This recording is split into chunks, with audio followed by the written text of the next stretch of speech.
La population tchadienne est sortie aujourd'hui massivement dans les rues, la famille. Regardez ce qui est en train de se passer. Oui, pour les ruptures des accords militaires entre la France et le Tchad, la population tchadienne est sortie dans les rues massivement. Le torchon brûle très fort entre le Tchad, la France. Oui, la situation est très chaude. Chers dames, chers messieurs. Après le Mali, le Burkina Faso et le Niger, le Tchad rompt ses accords de coopération de défense avec la France. Oui. Chers abonnés, le Tchad a fini par rejoindre l'AES dans la quête de souveraineté et a mis fin à sa coopération avec l'armée française. Une situation qui est en train de réjouir le cœur de tous les Tchadiens et plusieurs panafricains. Mais beaucoup se demandent qu'est-ce qui aurait poussé le président tchadien à prendre cette décision très historique en faveur du peuple tchadien. Ne vous inquiétez pas, vous aurez la réponse à cette question dans cette vidéo.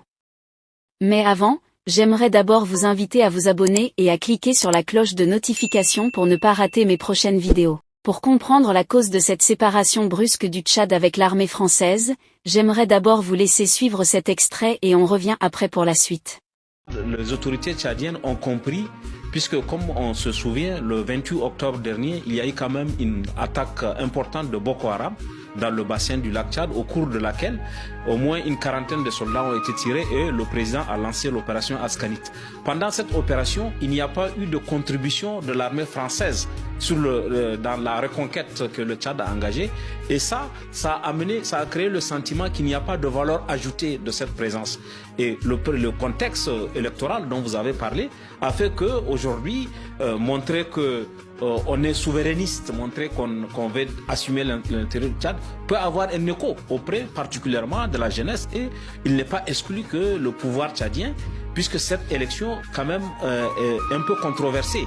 Vous savez, le principal parti d'opposition, les transformateurs, n'y participe pas. Donc, le caractère inclusif étant un peu entaché, en faisant cela, les autorités, le MPS, le parti du président Mahamat Déby, espère aussi tirer des dividendes sur le plan électoral en termes de popularité. Parce que comme on a pu le voir à travers les réactions qui se sont exprimées, la plupart des gens, une grande partie de l'opinion, a favorablement applaudi ce drapeau de souveraineté que le pouvoir a brandi. Alors que par le passé, traditionnellement, quand même, le Tchad est le dernier allié sahélien. Lorsque l'armée française a été évincée du Niger, elle s'est repliée au Tchad. C'est au Tchad qu'elle s'est repliée, parce qu'elle espérait que sa présence au Tchad serait durable.